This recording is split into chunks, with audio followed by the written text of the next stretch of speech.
Now's the time when things are shifting. There's going to be a new world order out there. And we've got to lead it.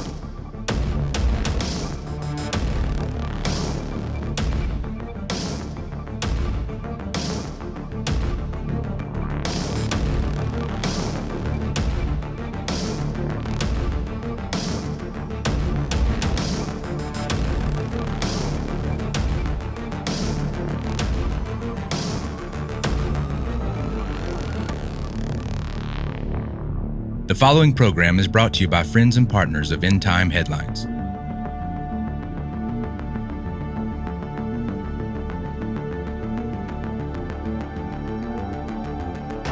What's going on, everyone? This is End Time Headlines, and it is Thursday, the 28th of April, and we welcome you to the broadcast today. As always, we want to hear from you if this is your first time joining us live here on End Time Headlines on Facebook Live or on a rebroadcast this on whatever platform you may be joining us. Please let us know in the comment section below if you are new to the broadcast and where you guys are joining us from. As always, we want to encourage you to download our free app if you've not done that yet. If you're watching live at the end of this segment, there in the description, there's a place that says download our free app. There's a link under it. Just simply click on that link and it's going to take you to a page where you can click on Apple or Android, depending on whatever device you have. You can get your app free today. If you're listening to the rebroadcast of this on Spotify or Apple or Rumble or YouTube, whatever the case may be, again, go to the Apple store, go to the Android store, type in End Time Headlines, download our free app so that you can keep up with all of our headlines, news, updates, and our latest podcast. Today, we've got an interesting subject. I want to talk about new wave of pestilence and the perfect storm of disasters that is intensifying the global food shortages. So that's our topic of discussion today.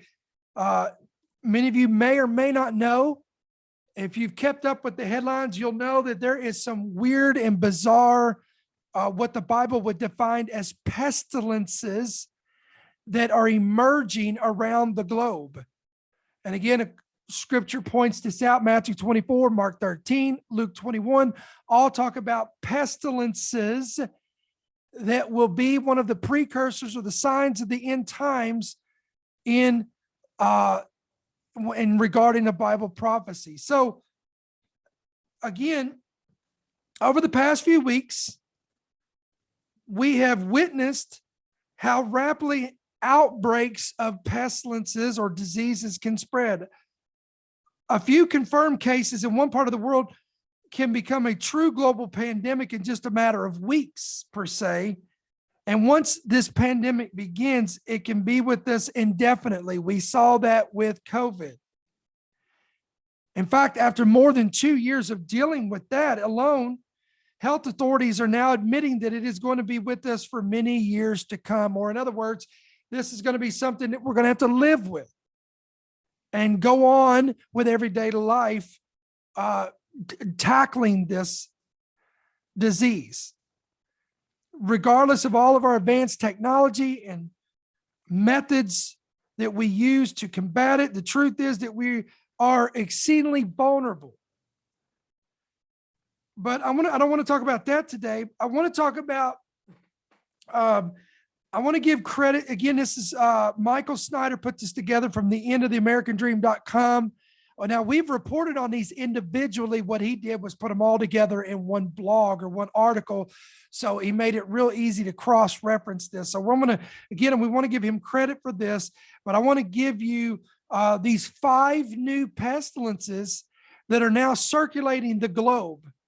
One is, and many of you guys will know about this because we've talked about this unexplained hepatitis. A mysterious hepatitis outbreak is sending kids to the hospital, killing at least 1 child, according to health officials. The majority of infections popping up in the UK, while here in the States, 2 have been recorded in North Carolina and another 9 in Alabama. And the main reason the concern is high is because 1 is children and 2, the source is unknown. Hepatitis refers to inflammation of the liver and can cause vomiting, abdominal pain, diarrhea, and a key indicator, jaundice. So far, the World Health Organization has tallied 169 cases among mostly healthy kids, 10% needing liver transplants. Experts say the overall number of hepatitis cases is relatively small, but the circumstances are unusual. Nearly half of the hepatitis patients tested positive for adenovirus, which is commonly linked with colds. Dr. Helena Gutierrez was one of the first people to notice the concerning trend in Alabama. When the first case came up showing that it was adenovirus, we said, all right, this is odd. We routinely don't see it again in a healthy kid. So I think by the time we got the third, we said, wait, this is different. The CDC is urging providers to be on the lookout for hepatitis in kids, and for parents, not a time to panic, not a time to be overly concerned, but just keep an eye on your child. If you have any issues or any questions, simply talk to your doctor. The unexplained outbreak compounding concerns amid the pandemic. So we've got this going on. And again, they don't know what's causing it. They can't find the source for it. They can't identify the culprit. And this is an ongoing, mysterious situation that's taking place. And again, the World Health Organization is warning parents across the globe to not ignore signs and precursors that are leading to this. Then we have what's called the Japanese encephalitis. Cases of a rare tropical virus known as Japanese encephalitis have been detected in Australia, and one man has now died. The Federal Health Department has declared the outbreak an incident of national significance. The virus, Japanese encephalitis, is spread by mosquitoes. Normally the virus lives in water birds, but it's also common in pigs and horses. The virus can infect humans, but importantly, you can only catch it from infected mosquitoes. It does not spread from person to person. You also can't catch it from eating pork, but pigs are an early warning for the virus. That's because if pigs get infected, they tend to get a lot of the virus in their blood and can infect mosquitoes feeding on them. That's a danger for people who spend a lot of their time working around pigs. Piggeries are advised to be on alert.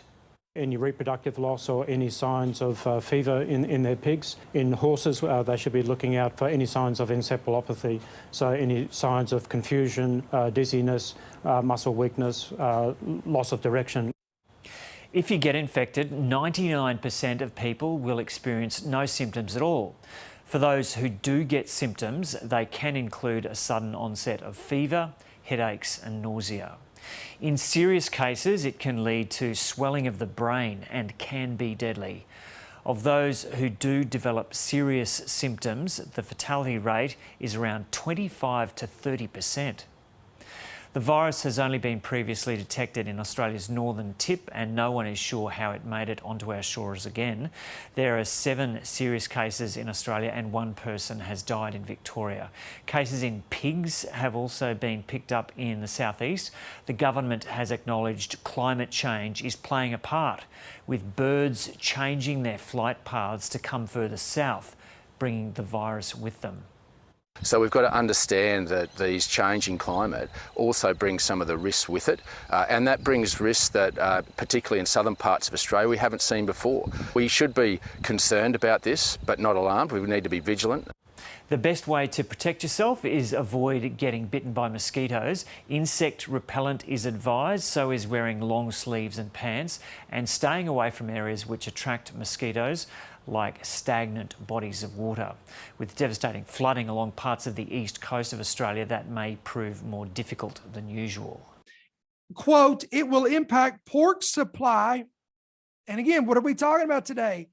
All these bizarre chain of events, the perfect storm that continues to take blow after blow after blow on the food supply. So now we saw the poultry industry that's ongoing being hit by being struck by this this bird flu. Then you have the beef industry that keeps getting recalled because of E. coli fears and this and that. Then you have the egg shortages because of the poultry. And now you have pork that's being impacted. In fact, pig farms or suppliers are experiencing production losses of up to 80%. There are now 30 new South Wales piggeries, is what they call it here, affected by the mosquito-borne virus, and 11 people have been infected with 3 deaths nationwide, according to a new report. Japanese encephalitis is endemic in other parts of the world, but it has never, now listen to this, it has never been seen this far south in Australia. The North Southwest, or the NSW Department of Primary Industries Chief Veterinary Officer Sarah Britton said it had been a stressful time for pig producers. Quote, they have had impacts on production, up to 60 to 80% of production impacted in some sites alone. Then I want to move on. Then number 3, Ebola is back in some places of the world. In Central Africa, at least 2 people have already died as a result of the latest outbreak. Ebola, according to reports, has claimed its second victim in the Democratic Republic of Congo amid a fresh resurgence of the deadly virus. Then you have number 4, you have the H3N8 bird flu. In the U.S. alone, more than 28 million chickens and turkeys have already been wiped out since the first case was confirmed. New this morning, the bird flu has spread to another Iowa county, this time in north central Iowa. Kossuth County is now the 14th to report an outbreak. So the Iowa Department of Ag says the virus was found in a non-commercial backyard flock. So this outbreak won't impact egg prices the way the others have. So we haven't heard what kind of flock it is or how many birds will have to be destroyed. Iowa is still the hardest hit by the virus, with more than 13 million birds destroyed. Buena Vista County accounts for 4 outbreaks and roughly 5.5 million of those losses. So those high numbers are also led to layoffs at one egg producing facility. Rembrandt Enterprises in Storm Lake let 135 employees go. And dozens of other states are battling the bird flu as well. So only the West Coast and southern states, minus Texas, have yet to report an outbreak. If this bird flu jumps to humans, this would be a worst case scenario, because the CDC says the death rate for the bird flu in humans can be as high as 60%. And what's crazy is the Chinese government, I know that's hard to believe that China would report something crazy coming out of their country. But nevertheless, they have confirmed the first human infection with the H3N8 strain of bird flu. Moving over to China, which has reported the first human infection of the H3N8 bird flu. It had previously been detected only in horses, dogs, birds, and seals. Health authorities on Tuesday said the risk of the spread is low and that the bird flu strain did not yet have the ability to effectively infect humans. A 4-year-old boy was confirmed with the flu after developing symptoms on April 5th. Health officials said he had been in contact with chickens and crows, and close contacts of the boy have reportedly not been infected. China sees occasional infections of bird flu in people, usually in the poultry industry, as the country has various strains of the virus. And then number 5, there is some type of mystery disease killing horses in Colorado. We begin tonight with a troubling development in the federal government's controversial roundup of Colorado's wild horses. We have learned 67 of those horses have died from an unknown illness. The horses are from 2 herds roaming in northwestern Colorado. They were captured by the Bureau of Land Management during large-scale roundups last year. More than 1,100 horses were captured, 684 from the San Wash Basin, another 457 in the area of West Douglas. The BLM says the land can no longer sustain those animals. Alan Janae has been following this new development development for us, joins us now. And Alan, you talked with the BLM tonight. Well, Karen, these horses affected are among 2,500 at the Canyon City Wild Horse and Burro facility. The West Douglas area is west of Meeker, described as a pretty rough place for horses. The San Wash Basin is north of that, northwest Colorado. Now, the horses began to show signs of illness late last week, and the decline is rapid. They've run wild and free, but here in pens at the state prison where inmates care for them, the horses in captivity are struggling. We don't really know what it is yet. The Bureau of Land Management says the disease broke out among horses that have been there since they were brought in late last summer. It has respiratory and neurological effects. Trouble with breathing seems to be one of the initial symptoms that we observe, and some of the relatively quick onset and then death of these horses seems to be tied in with their nervous system. Veterinarians are gathering blood and tissue samples and doing necropsies on horses lost. The whole concept of collecting wild horses has generated opposition among some for years, and critics are piping up. The bigger picture is if there weren't roundups, they wouldn't have the confinement and we wouldn't have this contagion. Is there any indication that placing these Mustangs into common areas has led to this disease? It's certainly safe to say that when you congregate horses, just like people, there's greater chances of infection spreading in those congregated groups. So that's absolutely the case. The BLM is isolating horses that may have been exposed from other corrals and has canceled planned adoptions, while the disease remains a mystery. So you got this going on that, again, is impacting the global food supply. Now, when you couple this with what's continuing to happen with Russia and Ukraine, in fact, according to a latest article, the Ukraine war is about to cause the largest, and I quote, the largest price shock in over 50 years, and every household across the planet will be impacted. The war in Ukraine is creating a food crisis not seen since World War II. Ukraine is considered the world's breadbasket, along with Russia, producing 30% of the world's wheat exports. Farmers are supposed to plant this year's wheat crop in the coming weeks, but now these farms have turned into debris and missile fields. We were covered with dust, just dust and shrapnel all the way here. I fell to the ground, crawling, not feeling my legs or arms. It was scary. For those who have not gone through this, you would not believe it. It's been unfortunate for all of us. Basically, everything has shut down, and we aren't working now. Farmers say the cost of fuel and grain seeds have skyrocketed. They also say it's difficult to find parts to repair farm machinery. Quote, we're particularly worried about the poorest households since they spend a larger share of income on food and energy, so they're particularly vulnerable to this price spike.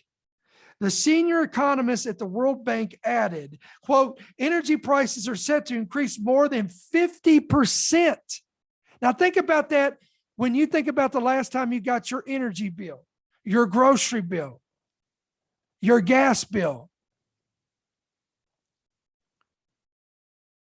Pushing up bills for households and businesses around the globe. Policymakers should take every opportunity to increase economic growth at home and avoid actions that bring harm to the global economy. The CEO of Goya Foods recently came out in an article on an interview on Fox Business Network and said that, quote, we're on the precipice of a global food crisis. Americans especially getting hit hard at the grocery store. The price of items like dried beans, canned vegetables, flour, all up better than 10% from the same time just 1 year ago. Joining me right now is the president and CEO of Goya Foods, Bob Unanue. Bob, it's good to see you. Thanks very much for being here. Assess the situation. How do you see inflation today? Good to see you, Maria. We are on the precipice of a global food crisis. God created humanity. Humanity has created every way to destroy itself, from nuclear, biological, chemical. But now we've waged a war. We've weaponized food. In the Ukraine, between the Ukraine and Russia, they represent 50% of the world's production of fertilizer, 30% wheat, 20% corn, 2.5 million acres of sunflowers, other food and minerals. They also have sand for fracking, sand for glass. And, you know, they have, with Russia's doing with their land bridge, they're also cutting off the Ukraine to the sea. They've taken Mariupol pretty much. Odessa is left. If they cut off Odessa, then they basically landlock the Ukraine and they can't export. They can't either plant. Right now we're in the planting season in southeast Ukraine where all these products are grown. They've attacked irrigation systems. They've attacked train systems. And they've sent millions of women and children into exile. Well, the U.S. is the largest, one of the largest producers of food, but we're also the largest consumers. But if you interrupt the production of fertilizers and other crops around the world, it's going to disrupt that. So, you know, we need to. The problem is we've outsourced a lot of, besides food, a lot of other things, and that's driven up the cost of things, from drugs into China and chips. Yeah. I was hearing this morning about Ford. You need 3,000 chips in a car to make the new Ford 150. And we're not making chips. We're depending on others. We're depending on others for food. We have the food. Well, we will be. We've been talking. It's not as big an issue here. Yeah, well, we've been talking about this reliance now for several years. I do not understand why we're not seeing more progress. I mean, why we are reliant on the CCP, America's #1 adversary, for our prescription drugs is just mind-boggling. 70% of the underlying components of our prescription drugs are made in China. Bob, I mean, it's outrageous, but we're going to keep a spotlight on it and hope that Americans understand these issues. Bob Unanue, thank you, sir, for your part in all of this. President and CEO of Goya. And you say, okay, Brother Ricky, we have heard this and we've heard this and we're beating a dead horse and we're just taking up the bat and we're swinging more at the dead horse. Look, again, maybe where you live, you've not yet felt the pinch of this. But I'm willing to bet that most people that are watching live or by the rebroadcast of this in some way, form, or fashion, whether it's at the pump, whether it's at the grocery store, whether it's their electric bill, their energy bill, whatever the case may be, I'm willing to bet that you are already seeing the increases that are hitting your pocketbook. So I'm telling you, we can choose to bury our head in the sand and call it fake news or fabricated or whatever the case, but this is happening whether you like it or not. I'm not here to debate who's behind it, who's causing it, who's orchestrating it. We'll let you decide that. All I'm saying is, again, what I'm doing today is I'm putting the puzzle pieces on the table, and I'm hoping that you have enough wisdom and intellect and discernment to put the puzzle pieces together and get the big picture that I'm painting for you today. Now, having said that, something bizarre in my book has really, and it has been happening around the world as well. And it even captured the attention of even some talking heads and pundits and even conservative news outlets. One was Tucker Carlson, who even talked about this. And that is this situation with all these fires that are and disasters that are taking place at food processing facilities across not only the United States, but around the globe. Now, guys, listen, the last thing we need when we're already having shortages is fires, collapses, or whatever disasters that are hitting major food distribution or processing facilities. But this is exactly what has happened. Very early, Over the last couple of weeks, listen to me, 16 major fires have occurred since the beginning of January of this year. And more continue to take place. In fact, recently firefighters were called out to battle a fire at a General Mills facility in Cedar Rapids, Iowa.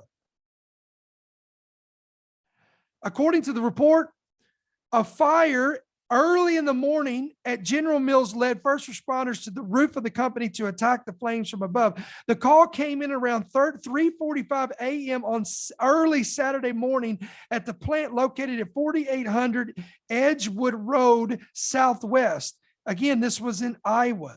First responders discovered hot spots where a vent stack makes contact with the roof. Steam and smoke were already visible, and crews reached the roof and confirmed the location of the fire below them with the help of thermal imaging. Firefighters removed roofing material and found the flames were working their way through the ceiling and traveling within the vent stack.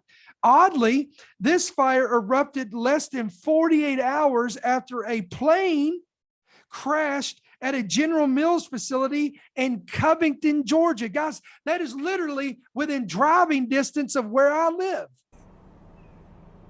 Yeah, it certainly is. We are waiting for the FAA and the NTSB to show up here at the crash site as they try to work to determine exactly what caused this plane to go down in the first place. The crash set off explosions and sent thick smoke into the air. Dude, it's a plane. The twin-engine Cessna went down Thursday evening, killing both people on board.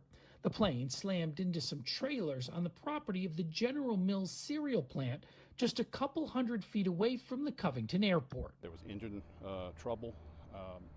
Suddenly the plane veered to the right and immediately came straight down. Roger Boyd saw the plane crash as he was driving down the road.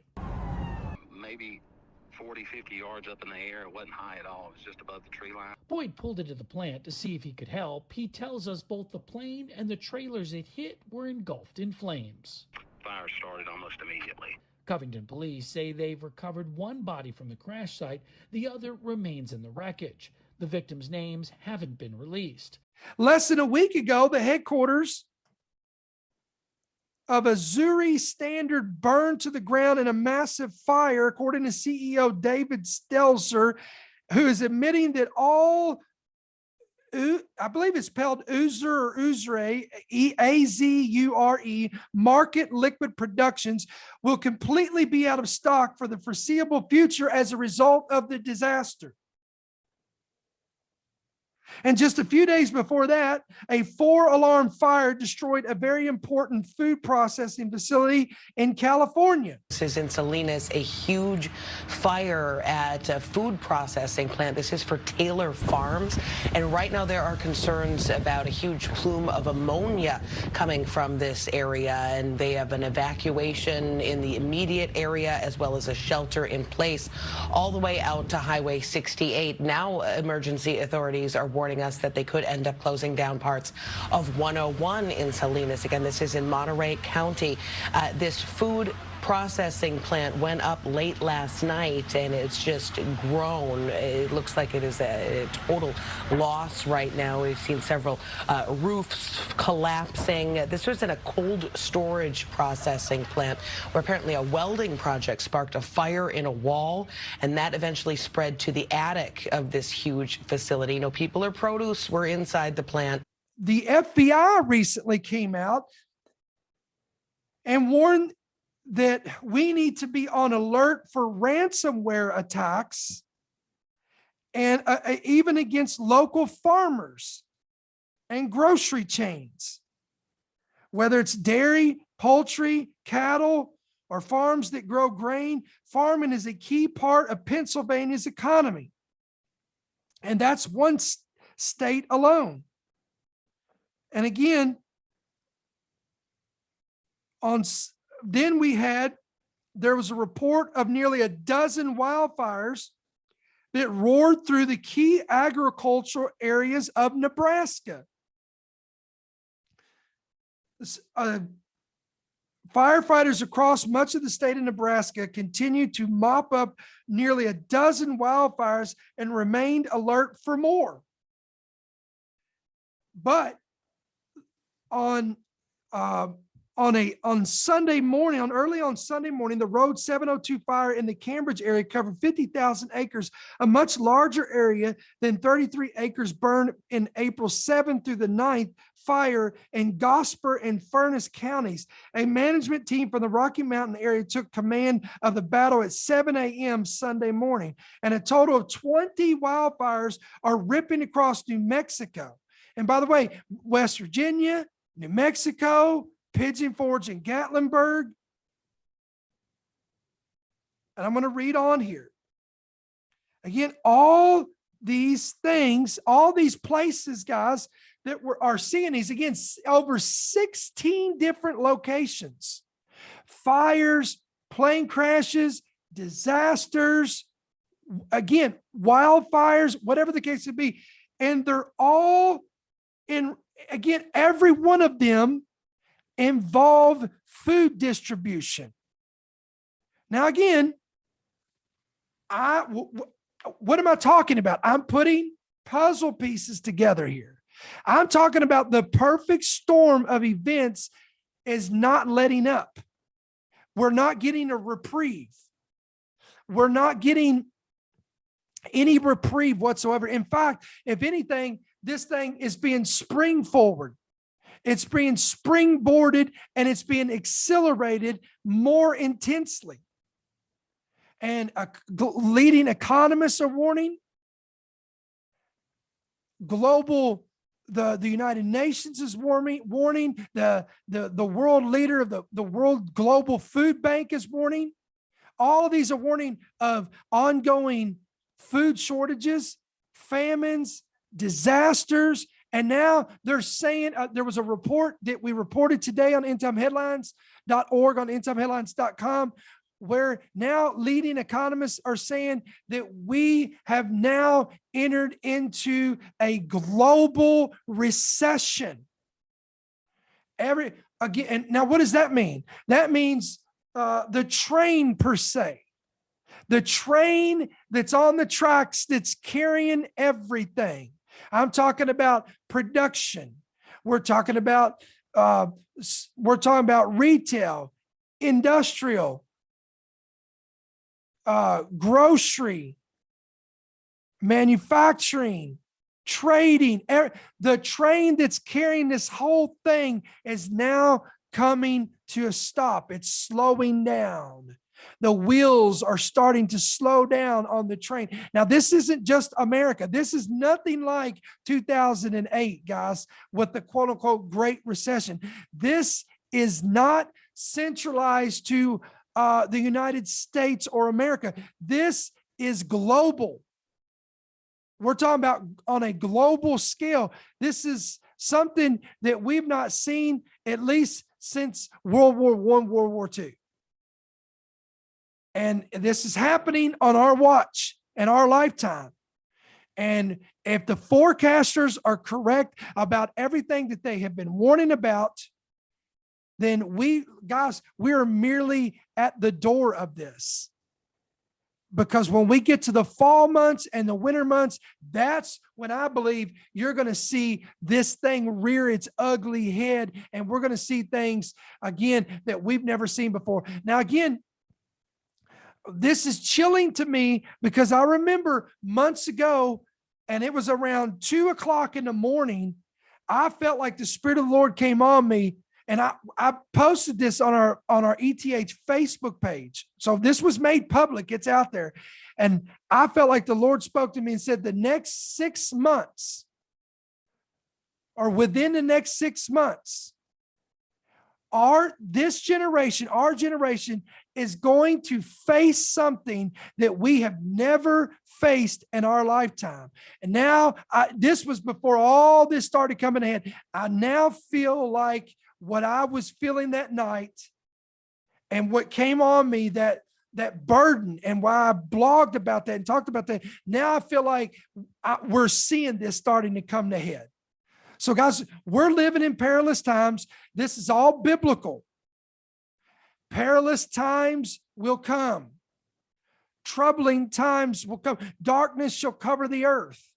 Famine, pestilence, plagues, wars, rumors of wars, earthquakes in various places, disasters in various places.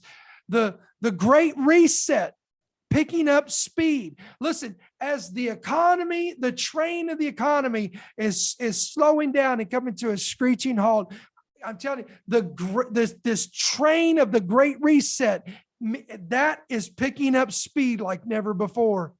And it's coming, and it's coming quick. And we have to be prepared physically, emotionally, financially, spiritually, and set our houses in order. Again, this is coming as just one of many watchmen have been warning, have been talking about, and we have been sounding the alarm about it. Now, this is not to promote fear, but this is to promote preparedness. Again, I'll leave you with Luke 21:28. Jesus said, when you begin to see all these things coming to pass, look up and lift up your heads, because your redemption is surely drawing near. Listen, guys, endtimeheadlines.org, endtimeheadlines.com. That's going to be where you can find us. That's where you can subscribe. That's where you can download our free podcast available on Apple and Android. Listen, as always, we want to give you the opportunity. If this ministry is a continual source of information, blessing, revelation, equipping to you and your family on a weekly basis, we want to give you the opportunity to sow into this ministry with a gift of any amount, whatever the Lord puts upon your heart. You can do that today. You can make it out. You can do that by going to our app, give it electronically, or go to the main website and give it electronically, or you can do it by check or money order, and it's right there on your screen. If you're listening by podcast today, you can make that check or money order out to End Time Headlines, P.O. Box 1391, and that's Monroe, Georgia 30655. As always, we thank you for taking the time today. We appreciate you coming on to the broadcast. Again, don't forget to share this with your loved ones, your family, your friends, your coworkers, those that are interested and have interest in eschatology, the end times, or the signs of the end of the age. Inform them with these podcasts. Don't forget, again, we're on YouTube, we're on Rumble, we're on these major platforms. Don't forget to subscribe as well. Guys, listen to me. We're going to sign off for today. This morning in my devotional time, I got a word that I've never taught or preached on ever in 22 years. I want to share that with you tomorrow to close the tomorrow's broadcast of this week's podcasting. So again, tomorrow, brand new message. Got to download today in my morning devotional time. I want to show you a parallel that's in the New Testament and the Gospels that's going to parallel with something that's coming in the end times during the tribulation or even before the tribulation. God only knows, but I'm telling you, I believe with all my heart, there's a picture. And again, remember Solomon said, there's no new thing under the sun. That which was is that which shall be. There's always these clues in the Bible. Satan will always show his hand, listen to me, his agenda, but God will also reveal hidden things to the believers. And we're going to talk all about that tomorrow. You don't want to miss that. So be watching for that tomorrow. So until then, may the Lord bless you. May he keep you. May his countenance be upon you. God bless you guys. We'll see you tomorrow. Thank you for listening to the End Time Headlines podcast. We pray that you've been blessed and equipped by today's message. For more information about how you can help partner with our ministry, please visit endtimeheadlines.org.